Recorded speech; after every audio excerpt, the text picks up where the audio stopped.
I was just getting into middle school, 6th grade, and they had a gymnastics demonstration. And I saw these people flying through the air and flipping and showing off. And it just kind of clicked with me then that that's what I wanted to do. That was something that I could get into.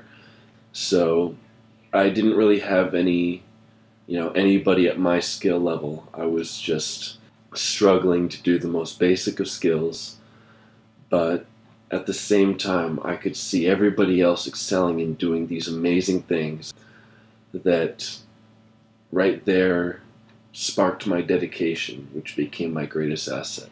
I started training for hours and hours after everybody else had gone off to do whatever else they had going in their lives. And I would just do push-ups and sit-ups and, pull-ups for hours and hours. And it started to pay off. I started to get strong. I started to pick up the skills more quickly. But in the end, I still had no natural talent to really ride on. So for the next several years, until I was 17 years old, it was just tough. I really didn't have anything going for me at all, except for my driving need to be good at it. So I went up to a coach friend of mine named Russell Brule, and I said, look, I want you to get me ready for the Olympics. I don't care what it takes. I've got the drive. Make me into a champion. And he looked at me and he said, it's not going to happen. You just don't have the ability. But if you want to train, then I'll train you. A couple months later, I was rock climbing, and a rock broke in my hand, and I fell about 12 feet down onto the rocks below. After a couple of days of just agonizing pain, I ended up going into the doctor, getting an x-ray, and found out that my back was indeed broken. And after 6 months, my buddies were all heading out to downtown Santa Fe to do some jumping around, some panhandling for flips. And I went out too, and I was just like, hey, could you spot me in a standing backflip? And I threw myself into the air, pulled myself around, and landed on my feet, and I felt fine.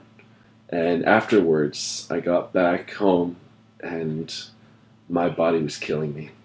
But it felt so good, and I realized that I had waited long enough, so I started training again. And after a while, my stomach was strong enough that it could support my spine. And so long as I can keep my stomach strong, I can continue doing what I'm doing.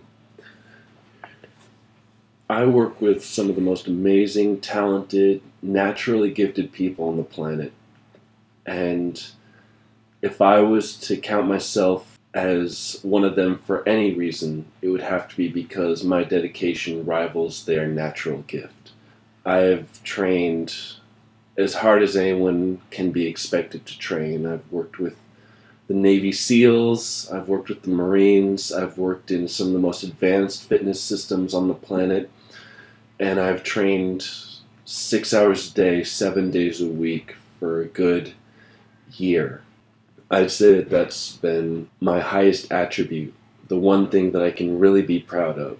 It's the fact that I've never quit because I'm not naturally good, like so many other people out there who can just look at something and immediately do it.